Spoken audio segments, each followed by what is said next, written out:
Hello mga kagana, kamusta po kayo? And welcome po sa ating another vlog. For today's video, papakita ko sa inyo kung ano yung makikita dito sa aming tirahan. Parang house tour kung saan kami nakatira ngayon. Papakita ko lang sa inyo kasi medyo matagal na kami ditong nakatira. Hindi ko pa sa inyo napapakita. Pero papakita ko sa inyo this time yung bahay namin sa ngayon. Kasi dati diba nung doon ako sa kabila, doon ako sa McCarthy Hills, lagi kong pinapakita sa inyo or lagi ako nagvo-vlog about sa bahay namin. So for this time naman ay papakita ko sa inyo kung ano yung makikita dito sa loob ng bahay, kung ano yung loob ng bahay namin ngayon. Hindi naman siya ganun kaganda, pero I just want to share you kung ano yung mga nasa loob ng aming bahay. So tara, so dito muna tayo sa labas. Actually, ito yung makikita dito sa labas. Ayan. Ayan, ito mga apartment din yan siya. Tapos, ayan, parang warehouse ng Palace or shop ng Palace ng company namin. Ayan, dito sa labas, ayan, mayroong malaking apartment. Actually, matagal na masyado yan siya. Hindi yan siya, ewan ko ilang taon na yung apartment na yan dito. Mula nung dumating ako dito, kino-construct na to siya at saka hindi pa siya tapos, pero ngayon parang tapos na ata at saka meron nang nakatira. So ayan, so merong daan, yan yung daan, ito yung aming bahay.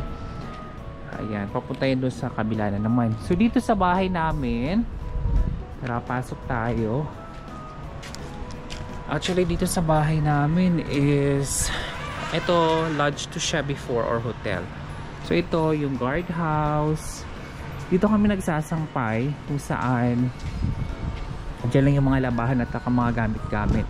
Ito yung dito sa labas. Actually dito dati ano yan siya, medyo ano yan, daming may mga puno-puno tapos matataas. Buti nga tsaka pinutol na at nilinis na nung may-ari. Meron pa ditong bayabas. Saan ba yung bayabas dito? Ayan, tingnan natin. Dito nakatira yung may-ari ng bahay. Ito may bayabas sila dito. Ayan. Oops. Merong guava. Ayan yung native na bayabas. Ayan, mayroon siyang bunga. Actually, hindi ko pa first time mo nakakita dito sa Ghana yung native na bayabas. Kasi ito pala yung mga native. Oh, gulat naman ako sa generator. Ayan, meron siyang bunga oh. Andyan. Ayan, merong bunga. Ayan. So ayan, ito sasakyan ng may-ari tapos hindi na siya lodge kasi ito siya tong bahay namin dati. So sa ngayon pinarentahan na ng may-ari, parang mga 2 to 3 years na ata na pinaparentahan to siya. Pero ngayon ito dito na kami nakatira. So ayan, dyan nakatira yung may-ari. So ito yung labas. Tapos dito merong pagpasok mo, plantsahan, tapos ay mga gamit. Dun sa kabila, kwarto, yan. Hindi naman siya ganun kaano. Dito may nakatira din. Tapos dito may mga nakatira dito. Ito yung fridge. Ayan lang, dyan lang yung labas. Tapos dito yung kusina namin. May nakatira yung kasambahay. Tapos dito. Hey Benny, you watch? Baby's around? Where is she? She's in the kitchen. Okay. So that's Benny. Say hi to my vlog, Benny. Hey, the uncle. Yeah. Okay, thank you, auntie. So ito yung gamit namin. This is the kitchen. Meron kami ditong fridge, microwave. Ayan. Yan yung mga gamit namin dito. Hindi naman siya ganun kalaki yung kusina. Ang liit actually ng kusina namin. So dito yung likod. So ayan, punta tayo dito. Actually dito nagsasampay yung kasambahay namin. Dito talaga yung sampayan. At saka dito yung kwarto. Ayan. Diyan na yung sampayan. Tapos doon yung kwarto ng kasambahay. At ayan, dito yung kwarto namin sa taas. So ipapakita ko sa inyo. Ito nga kasi yung isang problema namin dito. Ayan, pagpasok mo ng kwarto, walang harang. Ayan. Ito, binibentang tubig. Si Benny ang nagbebenta ng tubig dyan. Ayan, meron silang veranda dyan. Kaso, parang hindi naman kasi siya, ano ba yun? Tinatambayan. Kasi nga, wala naman nakatira dyan. Yung may-ari ng bahay, doon yung bahay niya, ay yung kwarto nila sa kabila. Nakapasok na ako doon. Tapos, yung anak niya lang at saka kasambahay yung yung nakatira. Tapos yung dito sa veranda, ayan. Tapos pag akyat mo nga dito sa kwarto, ayan, dito na yung aming kwarto. Dito yung sa amin, hindi ko pwedeng pakita kasi ang kalat. Tapos meron nakatira dyan. Yung dyan ako, papasok na yan papunta dun sa bahay ng may-ari.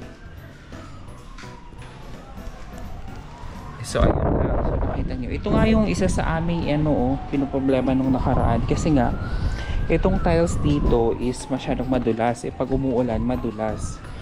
Pero ang kabutihan nga dito, kapag hindi naman ganun kadalas umulan, minsan lang, kaya okay lang din naman. Tapos ayan, may mga pananim dito, merong aloe vera. Ito sa akin to, dito ko na linalagay kasi pag sa loob ng bahay medyo namamatay siya kasi hindi siya nadidiligan at naaarawan, pero dito okay na. Ayan, pero nga pa rin kami pala dito generator. Tapos yung tubig libre, lahat libreng tubig, kuryente. Pagkatapos nga dito sa aming bahay, yung mga nakatira dito is mostly mga Lebanese. Ay, hindi naman mostly, yung mga kasamahan din namin sa company. Like, ilan ba sila? 1, 2, 3 morning, good afternoon. Meron silang mga 4, 5 ata sila. Basta sa same company, kasi itong accommodation namin is company provided. So libre yung tubig, yung lahat, kuryente, wifi. So bayad ng company. So wala kaming binabayaran dito kasi nga our company na yung nagbabayad. Pagkatapos meron kami ditong sasakyan which is ginagamit namin for work purpose. So okay naman kasi dito. So ito lang talaga yung buong bahay namin. Yan naman sasakyan namin, andyan lang, di naman ginagamit. Ayan, so yan yung house tour lang dito sa amin.